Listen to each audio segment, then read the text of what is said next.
있을지어다. 아멘. 할렐루야. 오늘 이 시간 우리에게 주시는 살아계신 하나님의 말씀으로 저와 여러분의 심령에 은혜의 강물이 흘러 넘치시기를 축복합니다. 우리 사랑하는 동성교회 성도 여러분, 오늘도 이 수요일 밤이 되었습니다. 네, 하나님의 말씀 앞에 나오신 여러분들을 또한 주님의 이름으로 축복하며 환영합니다. 우리의 바쁜 일상 속에서도 이렇게 기도의 자리를 지키며 또 말씀을 붙들고 살아가려고 하는 여러분의 이 걸음 위에 하나님의 평안과 또한 위로가 넘치기를 축복합니다. 오늘 우리가 함께 묵상하게 되는 말씀은 신약 성경 중 또 가장 짧은 편지 빌레몬서입니다. 불과 한 장 단 25절의 짧은 서신이지만 이 안에는 복음이 얼마나 실제적이고 또 우리의 삶과 관계를 얼마나 깊이 변화시킬 수 있는지를 보여주는 놀라운 메시지가 담겨져 있습니다. 많은 이들이 복음을 나와 하나님 사이의 일로서만 이해를 합니다. 죄사함, 또 구원, 영생, 물론 이것은 복음의 핵심입니다. 그러나 복음은 단지 내 영혼을 위한 선포에 그치지 않습니다. 복음은 사람과 사람 사이에 깨어진 관계를 치유하고 또 상처난 마음들을 회복시키며 종과 주인, 갈등과 단절의 경계를 넘어 하나님의 가족을 새롭게 세우는 능력이 바로 이 복음입니다. 오늘 본문은 그 어떤 교리보다도 더 강하게 복음의 본질을 증언합니다. 왜냐하면 이 편지 속에는 복음을 말로 설명하는 것이 아니라 복음을 살아서 보여주는 삶이 담겨져 있기 때문입니다. 사도 바울은 감옥에 갇힌 상황에서도 한 사람의 회심과 또 한 사람의 용서를 위해서 눈물로 이 편지를 써내려 갑니다. 그리고 이 짧은 편지를 통해 복음이 어떻게 한 사람의 인생을 바꾸고 또 한 공동체의 문화를 뒤바꾸며 새로운 하나님 나라의 질서를 세우는지를 보여줍니다. 우리 사랑하는 동성교회 성도 여러분, 혹시 여러분의 삶에도 풀리지 않는 그러한 관계가 있으십니까? 용서하고 싶지만 여전히 상처가 남아있는 사람은 없습니까?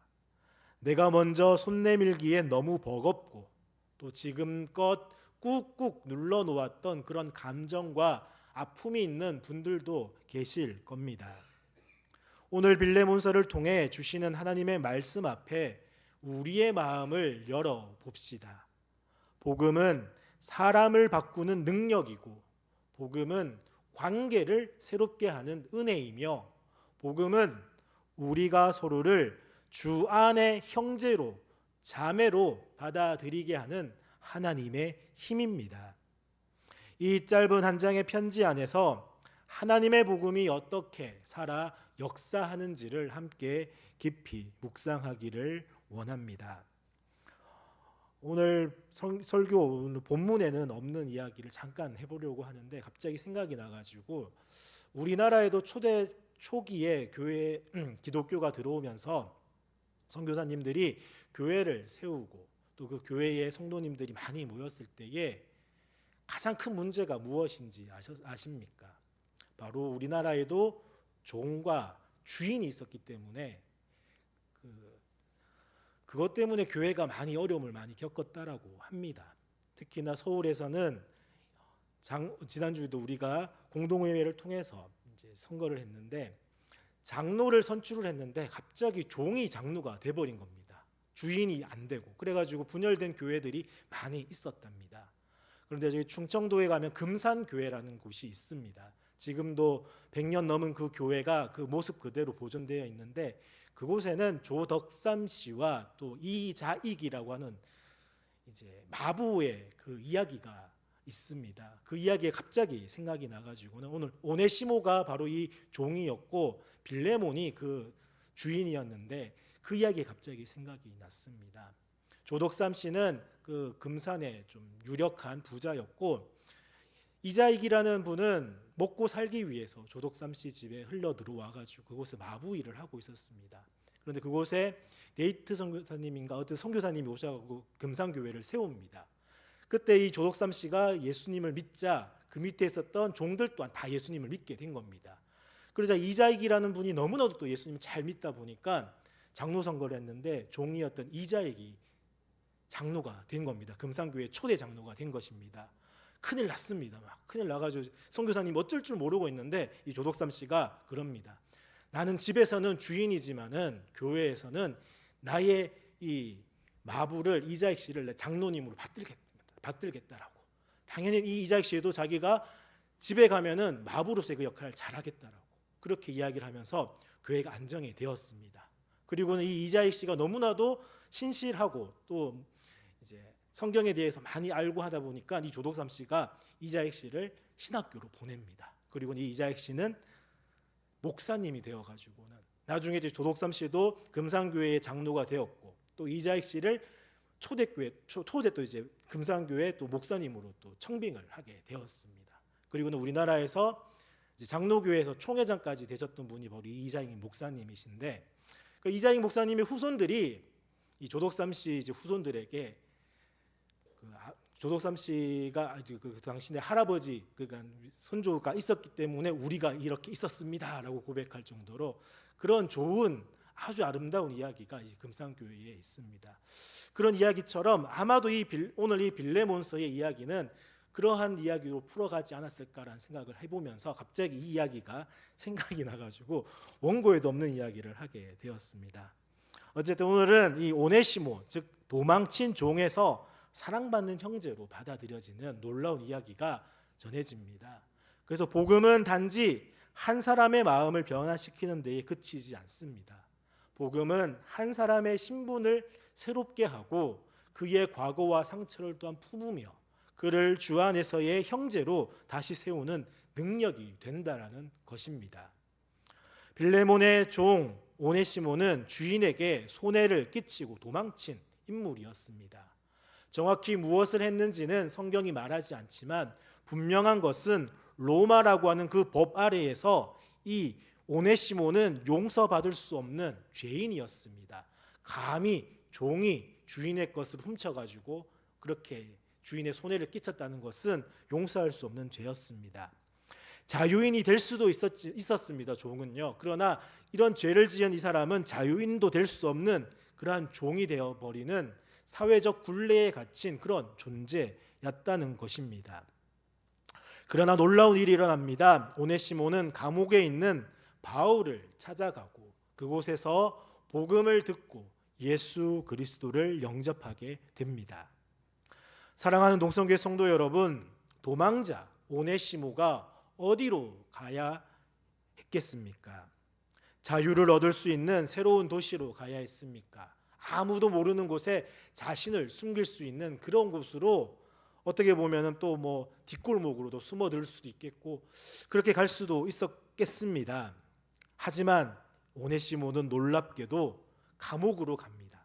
감옥에 갇혔다는 것이 아니라 감옥에 바울이 있다는 것을 알고는 그곳으로 갔다는 것입니다. 그리고 그곳에서 복음의 빛을 만나게 됩니다. 은혜는 때때로 우리가 가장 낮아진 그 자리에서 찾아온다는 말이 있습니다. 바울은 오네시모를 복음 안에서 낳은 아들이라고 10절에 부릅니다. 감옥 안에서 태어난 복음의 아들, 죄로 인해 묶였던 인생이 이제 복음 안에서 해방된 인생으로 새로 태어난 것입니다. 여기서 복음은 단순히 죄를 용서받았다라고 하는 선언에 그치지 않습니다. 복음은 오네시모의 정체성을 바꾸고 또 그의 존재 가치를 새롭게 하며 그를 사회적 종이 아닌 그리스도 안에서 형제로 세우는 능력이 되었던 것입니다. 우리 사랑하는 동성교회 성도 여러분, 혹시 여러분도 과거의 실수와 실패로 인해서 도망치듯 살아가고 있지는 않습니까? 사람들의 시선, 또 스스로에 대한 낙인, 반복된 실수 속에서 나는 안 돼, 나는 여전히 죄인일 뿐이야 라는 생각에 사로잡혀 있지는 않습니까? 오늘 오네시모를 향한 하나님의 은혜는 그런 우리를 향한 하나님의 음성입니다. 내 아들아, 내 딸아, 돌아오너라. 나는 너를 종이 아닌 사랑받는 자녀로 부른단다. 복음은 우리를 도망자의 삶에서 회복된 자의 삶으로 옮기시는 그 하나님의 손길입니다. 우리의 과거를 문제 삼지 않으시고 우리를 지금 이 순간 하나님의 가족으로 부르시는 은혜의 손길입니다. 이제 바울이라고 하는 중보자 자리에 선 복음의 사람을 한번 보고자 하는데, 오네시모의 변화는 단지 그의 개인적인 회심에서 그치지 않았습니다. 이제 그가 돌아가야 할 곳, 즉 자신이 도망쳐 나온 빌레몬의 집으로 돌아가야 하는 문제가 남아 있었습니다. 사랑하는 동성교회 성도 여러분, 만약 여러분이 오네시모라면 어떻게 했습니까? 과거의 실수로 상처 입힌 사람 앞에 다시 가야 한다면, 그 용서를 직접 구해야만 한다면 과연 우리는 그 길을 선택할 수 있겠습니까? 여기서 우리는 사도 바울의 복음적 중보를 만나게 됩니다. 바울은 오네시모를 빌레몬에게 다시 돌려보내며 편지를 씁니다. 그리고 그 편지는 단순한 전달문이 아니라 사랑과 눈물, 간구와 결단이 담긴 복음의 탄원서입니다. 바울은 빌레몬에게 말합니다. 오네시모를 종이 아닌 형제로 받아 주십시오. 그가 이제 빌레몬에게 빚진 것이 있다라면 내가 대신 갚겠습니다. 오네시모를 나처럼 여겨 주십시오. 이 말들은 단순히 부탁하는 수준이 아닙니다. 바울은 지금 자신을 오네시모 대신 내세우고 있는 것입니다. 마치 예수님께서 십자가에서 우리의 죄를 대신 지시고 하나님 앞에서 우리를 의롭다 하신 것처럼 바울은 자신이 오네시모의 잘못을 대신 짊어지겠다라고 말하고 있습니다. 바울은 복음을 말하는 사람을 넘어서서 복음을 몸으로 살아내는 사람입니다. 그는 복음을 전할 뿐만 아니라 그 복음이 이루어내는 화해를 위해서 자기 자신을 내어주고 있습니다. 사랑하는 동성교회 성도 여러분, 우리는 종종 복음을 전한다라고 말하지만 정작 그 복음이 나를 불편하게 만들고 내가 누군가를 품고 또 용서하고 희생해야 한다라고 하는 그 순간이 되면은 머뭇거리게 되는 것이 우리의 삶의 모습이지 않습니까? 그러나 바울은 복음 앞에 머뭇거리지 않았습니다. 그는 오네시모를 감싸 안았고 빌레몬을 사랑으로 설득했으며 그들 사이에 중보자로 서서 십자가의 길을 따라갔습니다. 여기서 우리는 참된 복음 전도자의 모습을 보게 됩니다. 복음은 단지 교리를 설명하는 것이 아닙니다. 복음은 누군가를 사랑하며 그를 위해 희생하고 사람과 사람 사이 관계 속에 서서 눈물로 다리를 놓는 그런 중보의 삶이라 할 수 있습니다. 오늘 우리도 누군가의 중보자가 되어야 합니다. 가정 안에서 또 교회 안에서 이웃과의 관계 안에서 깨어진 사이를 이어주는 복음의 다리가 되어야 합니다. 특별히 가정에 아직 예수 그리스도를 믿지 못하는 사람들이 있다라면은 바로 내가 그 중보자가 되어서 예수 그리스도와 그 믿지 않는 그 사람과의 관계를 맺어주는 그런 중보자가 되어야 할 것입니다. 이것이 점점 더 넓어져서 바로 이웃들과의 관계 속에서 이러한 중보자의 모습으로 살아가는 것이 바로 오늘 우리의 모습입니다. 내가 그를 위해 기도할게 라는 말에서 한 걸음 더 나아가 그를 대신해 내가 손해를 감수하겠습니다, 내가 품겠습니다 라고 말할 수 있는 사람, 그 사람이 바로 복음을 살아내는 사람입니다. 이제 마지막으로 빌레몬, 즉 복음 앞에서 결단하는 사람이 등장하게 됩니다. 바울은 편지의 중반을 넘기며 이제 오네시모를 받아들이라는 자신의 간절한 요청을 더욱 깊은 신뢰로 끌어올립니다.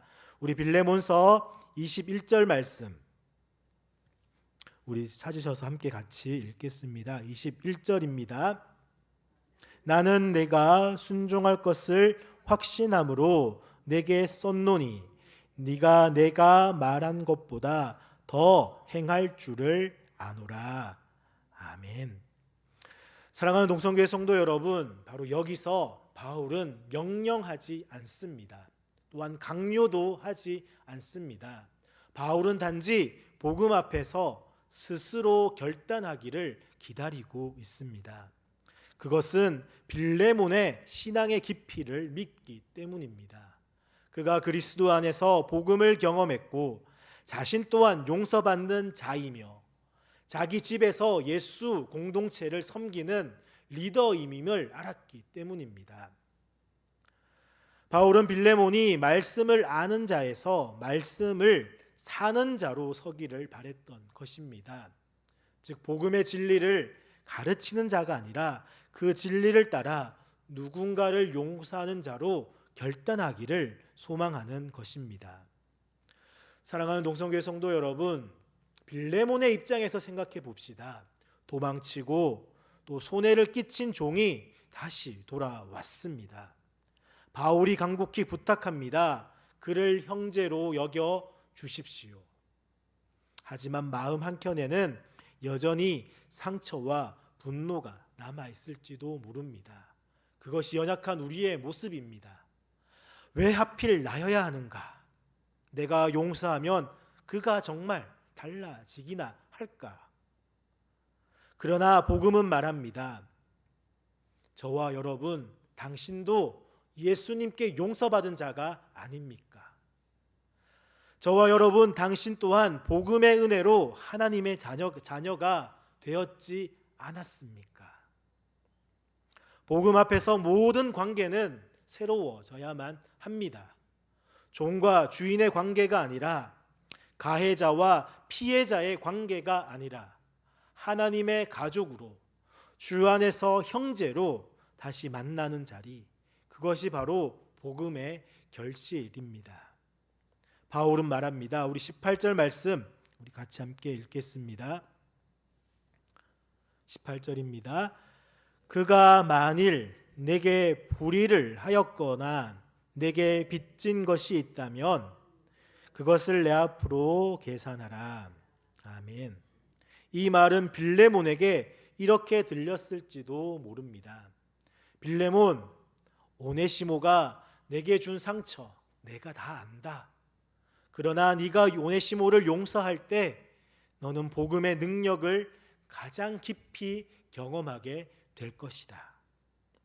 사랑하는 동성교회 성도 여러분, 우리도 이 빌레몬처럼 복음 앞에 서야 합니다. 복음을 안다라고 하면서도 여전히 내 안에 남아있는 용서하지 못하는 마음, 내려놓지 못한 자존심, 끊지 못한 미움이 있다라면 오늘 그 자리에서 결단해야 할 것입니다. 복음은 나를 하나님과 화해시키는 능력일 뿐 아니라 이웃과 화해하게 하는 회복의 능력입니다. 오늘 이 말씀을 통해 우리는 세 사람을 만났습니다. 도망친 종이었지만 복음으로 새로워진 오네시모, 또한 그를 품고 중보한 복음의 사람 바울, 복음 앞에 결단의 자리로 나아가는 빌레몬. 그리고 우리는 이제 질문해야 할 것입니다. 나는 과연 이 세 사람 중에 누구인가? 혹은 지금 나는 어떤 자리에 서 있는가? 오네시모처럼 회복이 필요한 자입니까? 바울처럼 누군가를 위해 다리를 놓아야 할 자리입니까? 빌레몬처럼 복음 앞에 용서와 결단을 해야 할 자입니까? 결론은 복음은 말이 아니라 삶으로서 우리는 이 세 사람 중에 어느 누구나 다 될 수가 있습니다. 어떤 자리에 있느냐에 따라서 말입니다. 우리 사랑하는 동성교회 성도 여러분, 오늘 우리는 신약의 이 짧은 편지 한 장을 통해 복음이 얼마나 깊고 또 실제적인 능력인지를 다시 한 번 더 확인하게 되었습니다. 빌레몬서에는 그 어떤 교리도 긴 설교도 예수님의 부활이나 십자가에 대한 직접적인 설명도 없습니다. 하지만 이 편지 전체는 예수님의 복음을 살아낸 이야기입니다. 도망친 종 오네시모는 복음으로 새롭게 되었습니다. 중보자 바울은 복음을 품고 눈물로 용서와 화해를 요청하는 중보자였습니다. 주인 빌레몬은 복음 앞에서 자신의 권리를 내려놓고 새로운 가족을 받아들이는 그 자리로 초대를 받았습니다. 이 모든 이야기는 복음의 핵심인 화해와 회복, 그리고 하나님 안에서의 새로운 공동체를 향한 초대인 것입니다. 사랑하는 동성교회 성도 여러분, 오늘 우리는 이 말씀 앞에서 우리 스스로에게 물어야 할 것입니다. 나는 지금 누구와 화해하지 못하고 있지는 않은가? 나는 누군가를 오랫동안 용서하지 못한 채 혹은 종으로 대하고 있지는 않은가? 혹은 누군가의 삶을 위해 내가 중보하고 그들 사이에 다리가 되어줄 수는 없는가? 복음은 우리를 하나님의 자녀로 부르신 그 은혜에서 멈추지 않습니다. 복음은 우리를 이웃과 화해하게 하시고 사랑으로 공동체를 다시 세우는 자리로 이끄십니다. 오늘 우리는 분명 복음을 통해서 구원을 받았습니다. 그러나 구원받았다고 우리가 당장 저 천국에 가는 것은 아닙니다. 천국 가기 전에 이 땅에서 우리는 삶을 살아갑니다. 이 땅에서 삶에서 우리는 어떠한 복음의 사람으로 살아가야 되는지를 다시 한 번 더 오늘 이 빌레몬서를 통해서 우리가